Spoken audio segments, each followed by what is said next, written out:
All right, what's good, people? Spelling and cursing. I'm coming right back to it one more time. I always tell people that it's something going on with the English language. It's something about spelling. Like I always say, why would you choose the word spell when you could have simply chose the word charm, which means to wish good things or to invoke good things on someone? But no, whoever was in charge chose to use the word spell. Now that I look back, on it, I've been reading it the whole entire time with my answer. Now, for my good church going people, I want you to think back to the story of the Tower of Babel. And I want you to think back deeply to how you were taught that story.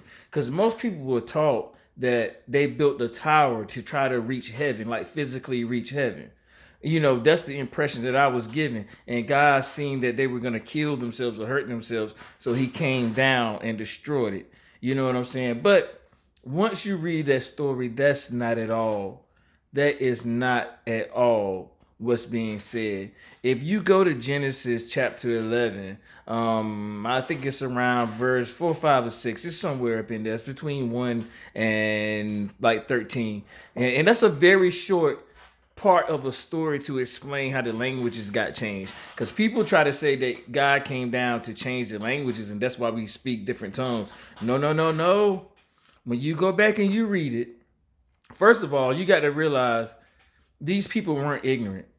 So if they had the ability to burn bricks and make mortar to build a tower in a city. Now you got to notice they said a city and a tower. So it was something special about that tower. We just can't skim over that. Now they had the ability to do that. That means these people have knowledge of math, science, geometry, and they knew how to work a plumb line and all this stuff like that. So if they knew that they couldn't build a building to actually reach the heavens or where they consider the heavens was at. And that's another thing you have to think about. Why is it always coming from above and coming down? How much sense did that make for omnipotent presence to always have to ascend or descend? You know what I mean? It doesn't make sense. So these people are actually seeing something physical coming down. But anyway, let me go back to my story.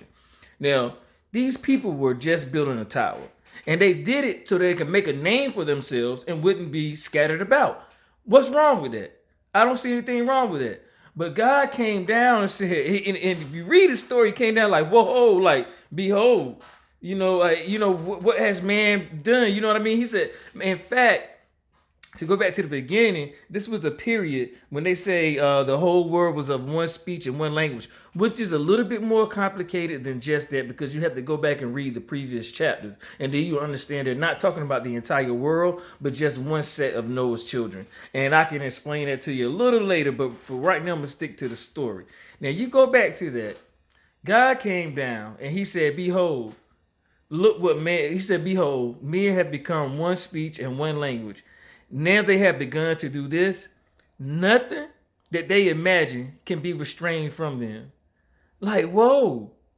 You know what I'm saying? He said, let us go down and confound their tongues. You know what I'm saying? Like when you look up the word confound, it means to confuse. To confuse and kind of like bind, to mess up the language. You know what I mean? It's like, so why would a God, a loving God that just created people, come down and destroy a tower and confuse a tongue so we can no longer communicate properly to achieve the oneness that we once had? You have to ask yourself these questions.